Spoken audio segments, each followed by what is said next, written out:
चला नमस्कार। आज आपल्याला बुद्धिमत्ताचा टॉपिक पाहणार आहोत आपण, जे की स्पर्धा परीक्षेमध्ये आपल्याला ह्याच्यावरती क्वेश्चन विचारले जातात। ते चॅप्टरचं नाव आहे नाते संबंध आणि त्याला आपण इंग्लिशमधून काय म्हणतो, ब्लड रिलेशन किंवा रिलेशनशिप असे म्हटलं जातं। नाते संबंध आहे का, आपल्याला फक्त 3 साइनवर शिकायचं आहे, 3 चिन्हावर शिकवणार आहे मी। तर बघा, एक असणार आहे गुणिले, एक असणार आहे इक्वल साइन, एक असणार आहे डाऊन ॲरो झाले। हे 3 चिन्ह समजून घ्या फक्त। गुणाकारचं साइन कधी वापरायचं आहे बघा, इथं पती जर असेल आणि इकडे काय असणार आहे, पत्नी असणार आहे, म्हणजे नवरा बायको अपोजिट जेंडर जर असेल तर त्यासाठी मी गुणाकारचं साइन वापरणार आहे। बघा, इथं भाऊ आणि बहिणीचं नातं असेल, म्हणजे रक्ताचं नातं असेल, तर त्या ठिकाणी मी इक्वल साइन वापरणार आहे। अपोजिट विरुद्ध लिंग जर असेल तर मग नवरा बायको त्याच्यामध्ये गुणाकारचं साइन, बरोबरचं साइन, भाऊ बहीण, मग चुलत असू द्या। ओके तर डाऊन ॲरोचा अर्थ म्हणजे डाऊन ॲरो कशासाठी वापरणार आहे, आपल्याला पिढी दाखवायची आहे। आता थोडक्यात इथं जर वडील असेल त्यांना एक मुलगा आहे म्हणजेच एक पिढी। बघा, अशा प्रकारे पिढी दाखवायची असेल तर मी डाऊन ॲरोचा उपयोग करणार आहे। तर बघा, आपल्या समोर एक क्वेश्चन आहे पहिला आणि 3 साइन आहेत बघा, गुणिले, बरोबर आणि डाऊन ॲरो। तर क्वेश्चन असा विचारला आपल्याला, एका स्त्रीकडे निर्देश करून राजेश म्हणाला, तिच्या बहिणीच्या सासऱ्याच्या मुलाचा मेहुणा माझा मामा आहे, तर ती स्त्री राजेची कोण? ओके, आता बिलकुल कन्फ्युजन होऊन द्यायचं नाही। काय करायचं, म्हणणारा कोण आहे पाहायचं अगोदर। म्हणणारा बघा राजेश आहे, राजेश, मग इथं राजेश लिहा बरं, इथं राजेश लिहिलं। कुणाविषयी ते बोलतो राजेश, त्या स्त्रीकडे नाही का त्याने निर्देश केला आहे, मग इथं मी स्त्री लिहितो। ओके, आता स्त्रीविषयी कसा बोलतो राजेश बघूया पुढं। तिच्या बहिणीच्या, बघा त्या स्त्रीला एक बहीण आहे, बघा बहीण आहे, तर मग मी काय करतो, बहीण शब्द लिहितो, इथं बहीण लिहिलं। आणि आता जेंडर जर तुम्हाला सांगायची जर असेल, म्हणजे दाखवायची असेल, एफ म्हणजे काय असते, फिमेल।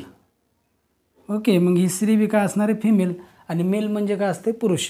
म्हणजे जेंडर निर्देश करायचे असेल तर एम आणि एफने मी निर्देश करणार आहे। बहिणीच्या सासऱ्याच्या, आता बघा हे बहिणीचा सासरा, बहिणीला सासरा आहे ना, तर मला त्या बहिणीचं लग्न लावून द्यावं लागणार आहे, त्यावेळेस त्याला काय होणार आहे, सासरा होणार आहे। तर ह्या बहिणीला पती, बघा म्हणजेच अपोजिट जेंडर आलं, मी इंटू साईनने दाखवणार आहे। इथं पती शब्द लिहितो, हे पती, आणि हे पतीचे काय असणार आहे, तर वडील म्हणजेच ही जी बहीण आहे तिचे काय तरी हे सासरे। ओके, आता हे काय आहे, तर सासरे आहेत, हे मेल आहेत बघा, असे एमने दाखवतो। हे पती देखील काय मेल, एमने दाखवतो, एम म्हणजे काय, मेल। ओके, अशा प्रकारे काय सांगितले त्यांनी, बहिणीच्या सासऱ्याच्या, बघा सासऱ्याच्या मुलाचा, हे मुलगा आहे बघा, मेहुणा माझा मामा आहे। बघा ह्या जे बहिणी आहेत ना, ह्या बहिणी आहेत, ह्यांना एक भाऊ आहे बघा, या ठिकाणी इथं भाऊ शब्द लिहितो, म्हणजेच जे रक्ताचं नातं आहे ते मी इक्वल साईनने दाखवतोय।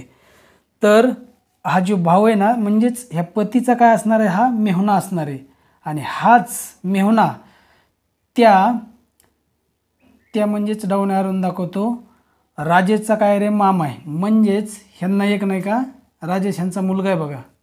ओके, राजेश ह्यांचा मुलगा आहे, तेव्हाच हा भाऊ काय होणार आहे, मामा होणार आहे। ओके, तर अशा प्रकारे ही फिगर ड्रॉ केलेली आहे मी।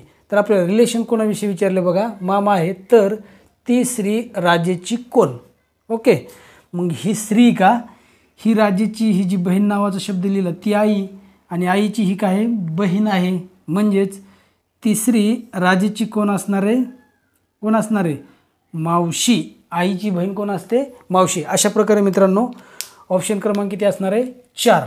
एकदम सोप्या पद्धतीने, थोडा वेळ घेतला क्वेश्चनमध्ये, परंतु फिगर ड्रॉ जर करता आली तर एकदम नातेसंबंध टॉपिक सोपा आहे. नेक्स्ट पाहूया. बघा दुसऱ्या नंबरचा क्वेश्चन असा आहे. एका गृहस्थाकडे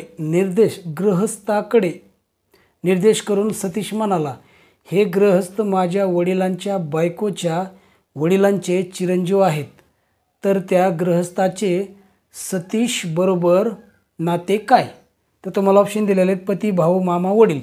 आता काय करायचं, सर्वात प्रथम काय करायचं, जे म्हणतंय का ती लिहा. इथं कोण म्हणतो, निर्देश कोण करतो, सतीश. इथं सतीश लिहिलं मी. बघा इथं सतीश लिहितो, इथं सतीश लिहिलं.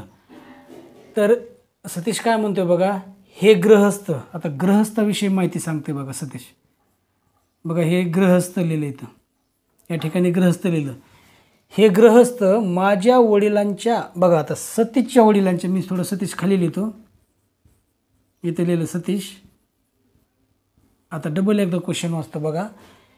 हे गृहस्थ माझ्या वडिलांच्या, म्हणजे सतीशचे वडील आहेत ना, इथं वडील शब्द लिहिला तरी चालेल. वडिलांच्या बायकोच्या, म्हणजेच सतीशची आई असणारे. बघा बायको म्हणजे बायको लिहितो इथं, बायकोच्या वडिलांचे. बघा हे बायकोचे वडील असणार आहेत.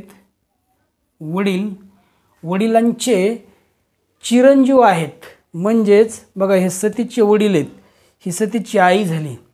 ओके. आणि हे जर म्हटलं तर हे आजोबा झाले सतीशचे.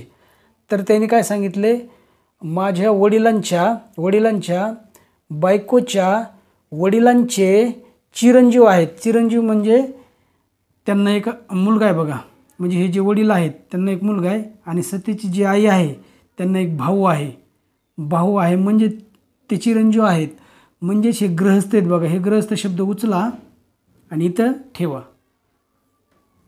इथं गृहस्थ. ओके.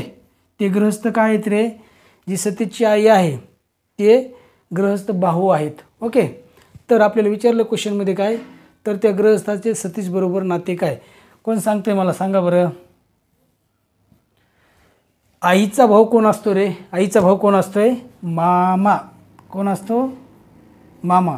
अशा प्रकारे ऑप्शन क्रमांक किती असणार आहे, 3.